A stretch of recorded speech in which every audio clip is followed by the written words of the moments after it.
मित्रों नमस्कार। पावन ज्योतिष प्रपात यूट्यूब चैनल पर आप सबका बहुत बहुत स्वागत है। आज का प्रसंग है ग्रह किस प्रकार अपना फल देते हैं। How do the planets give their fruits. अर्थात ग्रहों के फल देने में भ्रांतियां हैं और केपी सिस्टम ज्योतिष के अनुसार एक निश्चित मत है कि ग्रह जिस राशि में बैठता है उससे ज्यादा फल जिस नक्षत्र में होता है, जिस नक्षत्र में होता है उससे ज्यादा फल उप नक्षत्र में होता है।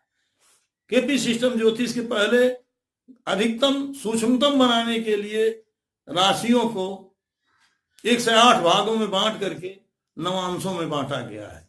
एक एक राशि को 9 अंशों में बांट करके अधिकतम 108 अंशों तक भागों तक बांट करके सूक्ष्म किया गया था।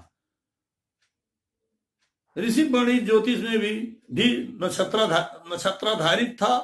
आज भी नक्षत्रों द्वारा वर कन्या का मेलापक और मुहूर्त निकाला जाता है।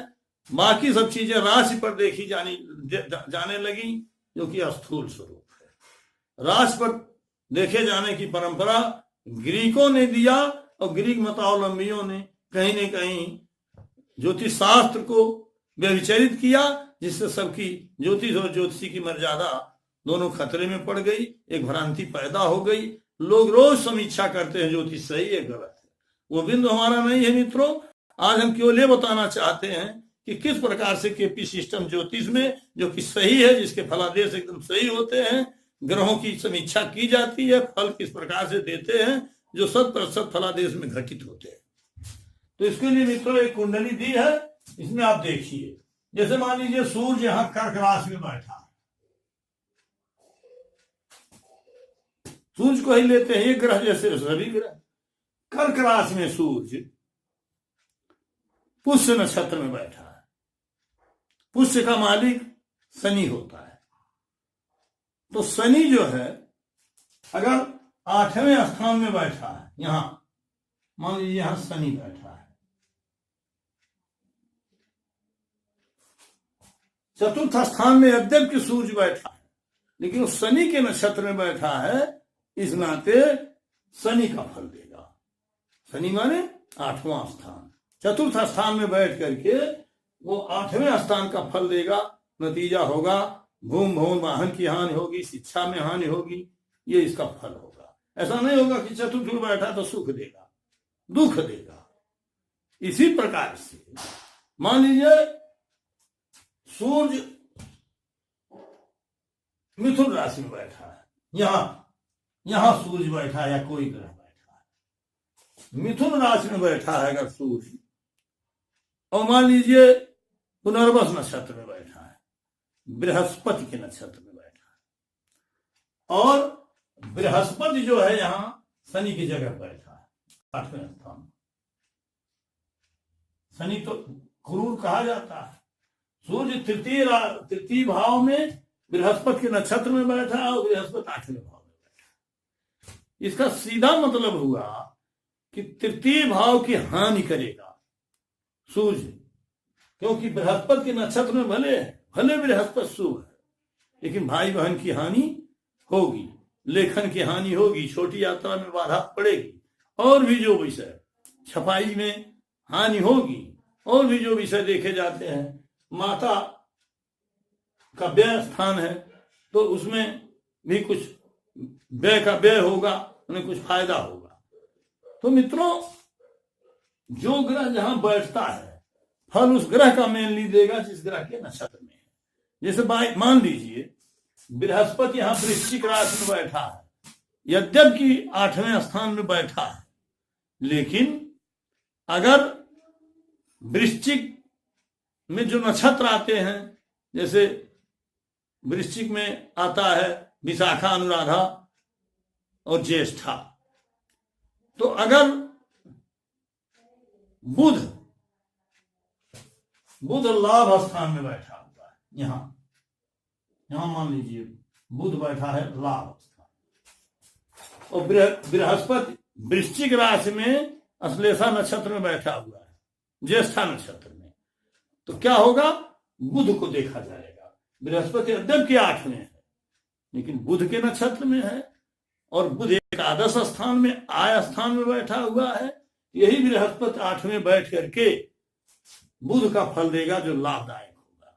ऐसा नहीं है कि बृहस्पति 8वें बैठ गया तो बृहस्पति नुकसान कर रहा है, शनि 8वें बैठ गया तो शनि नुकसान कर रहा है। उस ग्रह का नक्षत्रेश जिस स्थान में बैठा है वो उसी स्थान का फल देगा। मान लीजिए बुध यहाँ द्वितीय स्थान में बैठा हुआ है तो धन का फल देगा। मतलब अष्टम स्थान से में अद्यप की बृहस्पति बैठा है, लेकिन वो धन देगा। कहां से देगा?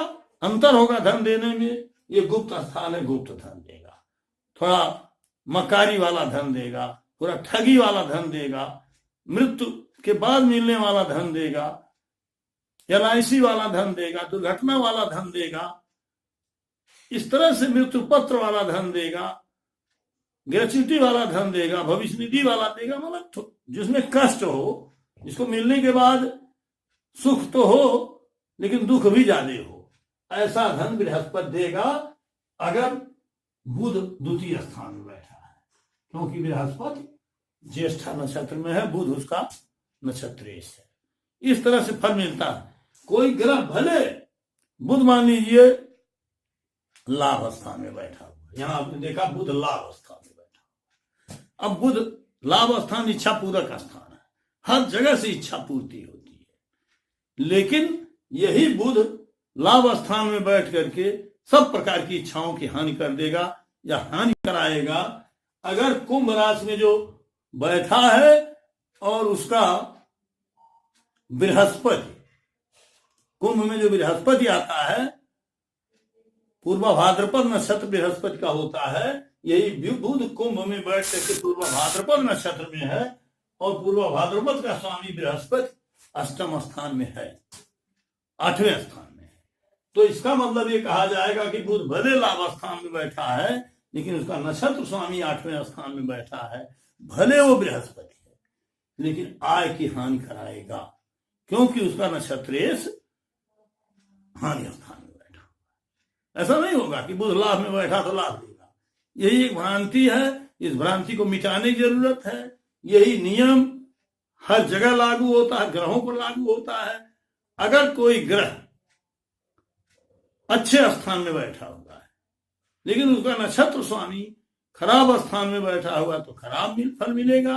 अगर कोई ग्रह खराब स्थान जैसे 8वें और 12वें में बैठा है लेकिन अगर उसका नक्षत्र स्वामी अच्छे स्थान में बैठा हुआ है तो अच्छा फल मिलेगा। यह नियम है, उसी को मैंने बताने का प्रयास किया है। मित्रों, वीडियो को आदि से अंत तक जरूर देखें, लाइक और सब्सक्राइब जरूर करें, यह रोज का आग्रह है। वीडियो लंबा हो रहा है, इस नाते पुनः एक बार आप सबको नमस्कार, धन्यवाद। फिर आगे मिलेंगे। साथ ही जिन मित्रों को कोई जिज्ञासा हो, कोई सवाल हो, कोई समाधान चाहते हो, डिस्क्रिप्शन में नंबर दिया हुआ है, संपर्क सूत्र, उससे संपर्क जरूर करें। बहुत बहुत धन्यवाद।